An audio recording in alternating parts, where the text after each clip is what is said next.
Notre invitée du jour est la créatrice du jeu de société Jamie Evingel. Bonjour. Bonjour. Bonjour et merci d'être avec nous. Jamie, c'est le nom du jeu. Evingel, c'est votre nom. À vous. On est bien d'accord, pour faire la distinguo. Investir dans la connaissance par le jeu et le rire. C'est un peu votre slogan. Jamie est un jeu sur les connaissances générales des cultures noires dans le monde. Est-ce que c'est un jeu, c'est un peu une reprise d'un jeu classique de plateau avec des dés, des cartes adaptées à la sauce afro? C'est un peu ça, Jamie? Tout à fait. Ça ressemble tout à fait au Trivial Poursuite, avec cependant des cases surprises pour avoir un peu cette sensation de Uno, d'injustice. Mais oui, ça y ressemble tout à fait. Et on se pose des questions, on lance le dé, et il y a 5 catégories. D'accord. Donc l'histoire géo, le sport, la musique, le cinéma TV et la gastronomie. Donc c'est un quiz, il y a 500 cartes, on lance le dé, on répond au max en 30 secondes à des questions posées par l'adversaire. Ouais. Et on avance comme ça dans le parcours. Et on avance comme ça dans le parcours. C'est basé sur les 5 continents autour de la culture, les connaissances afro. Oui, alors c'est tous les protagonistes, tous les lieux sont en Afrique, dans les Caraïbes, en Amérique du Sud, mais il y a aussi des stars qui sont connues comme Nelson Mandela, Teddy Riner, Rihanna ou Omar Sy, et qui sont connus que pas uniquement par les Afros. Donc en fin de compte, c'est un jeu de culture G. Général, d'accord. Culture G, d'accord. À partir de quel âge on peut jouer à Jamie? À partir de 12 ans. D'accord. Les questions sont un petit peu, sont pas complexes, mais sont un petit peu longues, donc faut bien maîtriser la langue. D'accord. Vous avez le jeu avec vous, vous allez nous sortir quelques cartes, et moi je vais faire le cobaye pour voir un peu le niveau des questions un peu posées, dans un instant. Le nombre de joueurs, j'ai vu qu'il y avait un nombre de joueurs très important. On peut aller de 2 à 15 joueurs. C'est des équipes là. Jusqu'à 50, puisqu'on a Mais fait carrément. un événement où on a fait 2 équipes de 25, oui. Et donc on a joué à 50. J'imagine un peu l'ambiance. Comment est né ce projet, Evingel? Comment il est, c'est-à-dire Comment est né ce projet? Comment est né ce projet? Pardon. Ouais, c'est parti de quoi? Alors c'est en Noël 2018, je cherchais un jeu parce que j'ai une adolescente à la maison et j'essaye de lui parler de notre histoire, et elle était un peu blasée. Elle en avait marre d'entendre toujours les mêmes choses, et surtout que c'était pour elle plutôt négatif, puisque c'était la colonisation et l'esclavage, donc pas très reluisant. Et donc j'ai voulu trouver quelque chose de ludique, d'intéressant pour l'intéresser, et je l'ai cherché mais j'ai pas trouvé. Il y avait des jeux sur uniquement l'Afrique ou uniquement les Caraïbes, mais il n'y avait pas un jeu qui réunissait absolument tous les afrodescendants, donc je l'ai pas trouvé, je l'ai créé. Et vous vous êtes lancé dans cette aventure en mettant tout de côté, en vous consacrant uniquement à ça. Exactement. J'ai mis mon activité de pâtisserie de côté. Elle m'a aidé à financer ce projet. Puis une fois que j'avais tout ce qu'il fallait, j'ai lancé le projet et j'ai tout mis de côté pour me mettre à fond dessus depuis le mois de juillet maintenant. Depuis le mois de juillet, c'est une affaire toute récente. Oui. Comment ça se passe? Comment est-ce que aujourd'hui vous avez des retours? On va parler de commercialisation, de fabrication aussi, etc. Mais aujourd'hui, vos premiers retours, après avoir justement mis votre activité professionnelle en stand-by, satisfaite pour l'instant de ce qui se passe autour de Jamie? Mais complètement. Il n'y a pour l'instant que des retours positifs.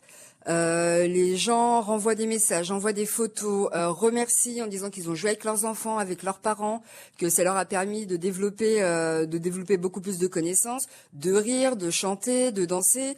C'est exactement ce qui s'est passé dans ma tête lorsque je l'ai créé, et le fait de le voir maintenant se concrétiser, d'avoir des retours uniquement positifs, c'est incroyable. D'accord. Vous vous êtes lancé dans cette aventure toute seule, ou bien il y a une équipe? Du coup, il a fallu construire une équipe pour réfléchir à tout ça et réaliser ce projet? Pas du tout. En fait, j'ai tout fait toute seule parce que ça fait 13 ans que j'entreprends, donc que je suis photographe, graphiste. Je suis ce qu'on appelle un couteau suisse humain, c'est-à-dire que j'ai vraiment eu un panel d'activités incroyables et toutes ces activités-là m'ont permis de réaliser ce jeu de A à Z. Et une fois que voilà, tout était lancé, tout était prêt, il y a Audrey Bardaille qui est venue discuter avec moi du projet. Elle en est tombée amoureuse, donc elle est rentrée dans l'équipe. Entre-temps, il y a eu Simone qui est une représentante, il y a Kate qui est community manager. Donc ça grossit au fur et à mesure. On travaille aussi avec des salons, des pop-up stores, donc des librairies. Mhm. Donc l'équipe grossit de jour en jour. Comment ont été sélectionnés les événements, les personnages, tout ce panel de questions? Vous l'avez dit, il y a 500 questions qui vont de Teddy Riner au bal poussière ou au groupe Cassav ou je ne sais quoi ou aux Accra. Enfin voilà, dans des domaines. Ça a été quoi? Il y avait une sorte de cahier des charges. Comment vous avez fait pour recenser tout cela et sélectionner? Alors j'ai commencé par mes propres connaissances. Mmh. J'ai quitté l'école relativement tôt, à 16 ans, donc j'ai été travailler très vite, mais j'ai pas arrêté de lire, d'étudier, de me renseigner, de voyager, ce qui fait que j'ai acquéri une certaine connaissance. Et puis par la suite, j'ai continué de faire des recherches, de lire, et c'est comme ça que j'ai pondu 500 questions pour le jeu, mais j'en ai pondu encore 200 autres pour des lives que j'anime sur Instagram, des émissions que je vais aussi tourner avec les questions du jeu, donc ça évolue tout le temps. D'accord. La vérification des données, malgré tout, ça nécessite un travail. Ça a été fait par un expert. Un expert, d'accord. Donc tout ce qui est dedans Oui. est juste, d'accord. On y va pour un test? Vous me posez 2-3 questions du jeu, vous les tirez au Allons-y. sort? Allez, on y va. Alors, question sport. Ouais. Quel est le premier joueur de golf noir à avoir gagné le Master d'Augustina? Ah bah, Tiger Woods. Oui. Bon, d'accord. Ok, très bien. Merci Mathieu. Voilà. Allez, encore, allez. Alors, histoire-géographie. Ouais. Quel est l'ancien nom du Burkina Faso? Wow. Google Maps. Non, là, je sais plus. C'est la Haute-Volta. La Haute-Volta. Ah, Haute-Volta. Ça a été rebaptisé par Thomas Sankara en 84. 84. Intéressant. Allez, une dernière, Ouais. une dernière. C'est un risque que je prends là. Une dernière, Ouais. alors. Alors, on va faire en musique. Quel rappeur français porte le surnom Charo? Ouh, Charo. Oh, c'est quoi ça? C'est pour les plus jeunes. Booba? Non? Charo? Non, Niska. Ah ouais. Ah non, mais là, si j'ai pas ma fille à côté de moi, non, il faut qu'elle fasse partie de mon équipe. Voilà. Ouais. Et ben c'est ça, c'est pour toutes les générations. Jouons ensemble pour mieux nous connaître. Qu'est-ce que symbolise ce slogan dans votre aventure de ce jeu? Alors j'ai ce slogan, c'est pour mieux se connaître, donc la communauté africaine, ainsi que les autres qui nous connaissent, qu'on se connaît, qu'on discute, qu'on joue, qu'on se rend compte qu'en fin de compte on est une seule communauté. Ouais, vous avez ce sentiment de justement, c'est pas parce que nous avons des histoires communes ou une couleur un peu commune également que on se connaît. Rien qu'en parlant des Outre-mer, entre ultramarins, entre la culture mahoraise et celle de Guyane, vous avez le sentiment qu'on se connaît pas vraiment? On se connaît pas vraiment, on se connaît pas du tout. Tant qu'on n'a pas échangé, qu'on n'a pas vraiment discuté les uns avec les autres, on est dans la capacité de connaître l'autre. Et c'est ce que je propose avec le jeu, c'est de découvrir. Il y a aussi la catégorie gastronomie où on découvre des plats de partout. Mmh.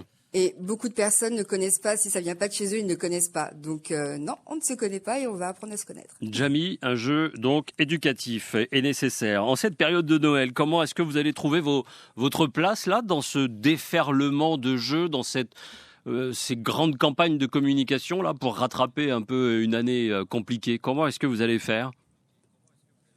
En fait, moi, l'année, je l'ai trouvé super. J'ai commencé déjà depuis le premier confinement. Ouais. Ah non, mais moi, ça s'est super bien passé, donc je peux pas me plaindre.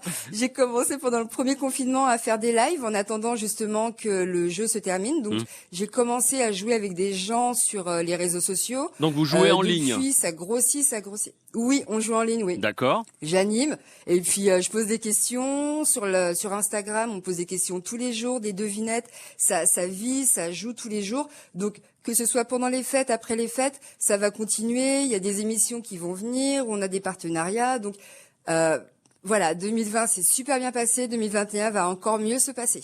Le réseau de distribution de ce jeu, il s'étend à quelle région? Jusqu'où peut-on retrouver ce jeu qui parle des 5 continents? Alors, il est disponible sur le site jamie.fr avec des envois tous les lundis et les jeudis à travers les dom-toms, à travers l'Europe, à travers les Amériques, la France, enfin, partout. Ensuite, il est disponible en Île-de-France dans 2 points de vente. Raffendior, c'est 5 rue Léon-Jouot, Paris 10e, et puis Milly et compagnie de rue de Fontenay à Bagneux. Et il y a un 3e point de retrait, cette fois, qui est en chemin pour la Martinique. D'accord, vous n'avez pas pu encore trouver de points de distribution justement dans nos régions d'outre-mer? Pas encore? C'est plus compliqué? Pas encore. Oui, c'est plus compliqué. Oui, n'étant pas sur place, c'est vraiment plus compliqué. Puis comme c'est vraiment tout récent, tout neuf, c'est sorti le 1er octobre. Donc là, voilà, c'est beaucoup de mise en place. Donc il y aura au moins un point de retrait en Martinique, à Ducos. Ouais. Et ensuite, on va travailler avec la Guadeloupe, la Guyane, Mayotte. Enfin, ça se met en place, tant mieux. Combien coûte le jeu? Donc ça s'appelle Jamii, 44... Jamii, qui veut dire communauté en Swahili. En Swahili, d'accord. Oui, qui est la langue la plus parlée en Afrique. Et le coût donc de ce jeu? 44,90 €. D'accord. Et vous vous situez comment par rapport à la concurrence? Allez, un trivial ou un jeu quiz comme ça de questions, c'est plutôt bien, correct, bien placé en termes de prix? Oui, c'est très bien parce qu'en plus, c'est une autoproduction, une auto-édition, une autodistribution. Donc les coûts ne sont pas du tout les mêmes que les grandes marques et je suis au même niveau, voire un petit peu en dessous vu que c'est une édition spéciale. D'accord. En général, ça débute à 50, 65 et puis ça peut monter jusqu'à 250 points. D'accord, donc c'est très correct. Vous disiez être Evangel, une touche à tout du numérique, de plein de choses. Comment est-ce que vous avez procédé pour la fabrication et l'élaboration, la fabrication réelle du jeu? Il faut aller voir des partenaires, des prestataires pour réaliser ce type de jeu et convaincre. Ça se négocie? Comment est-ce que ça se met en place, ce genre de choses? Ah, pas du tout. Moi, j'ai commencé par faire un prototype avec du collage et du découpage. J'ai regardé exactement ce qu'il me fallait. J'ai retravaillé sur plusieurs boîtes. Une fois que j'avais vraiment mon prototype nickel, j'ai fait des recherches sur Google. J'ai trouvé un fabricant. On a discuté pendant des semaines, des mois, et on est tombé d'accord. Et quand j'ai reçu le produit, c'était exactement ce que je voulais. Superbe. Jamii.fr. Les projets, vos projets? Une deuxième édition ou alors autre chose si toutefois vous êtes satisfaite de l'aventure? Non, il y aura une réédition avec les petites coquilles que j'ai laissées dans la première édition. On va aussi travailler sur une version anglophone et lusophone. Donc pas des traductions, mais vraiment des questions propres à l'histoire des anglophones et des lusophones. Ensuite, il y a les médias qui vont arriver, il y a du merchandising, il y a des t-shirts qui sont disponibles, des tote bags. Il y aura des recharges aussi. La première recharge sera féminine, où il y aura 100 questions sur les femmes. Ensuite, ce sera par pays, par région. Enfin, il y a beaucoup de choses à venir qui vont suivre. Et l'idée d'un autre jeu, ça peut, vous y pensez déjà? Autre chose dans cet état d'esprit? Non. Pas pour l'instant. Celui-là, j'ai vraiment juste mis un petit orteil dans l'eau, donc il y a énormément d'autres choses à faire avec Jamie, donc je me concentre sur Jamie pour l'instant. D'accord. Alors, c'était parti de l'idée d'un constat plutôt amer du désintérêt de votre fille autour des cultures afro-descendantes. Aujourd'hui, qu'est-ce qu'elle en pense? Ah bah aujourd'hui, elle est hyper contente et elle m'a aidé à rédiger des questions. Bon, d'accord. Donc elle est vraiment fière. Paris gagné à tous les niveaux. Super. Merci beaucoup. Voilà. Merci beaucoup, Evangel. Merci beaucoup. C'est sur Jamie.fr. Jouons ensemble pour mieux nous connaître. Et ça s'appelle Jamie, Jamii, en cette période de Noël. Bienvenue. Bonne chance. Merci d'avoir été notre invité du jour. Merci, à bientôt. Au revoir. La première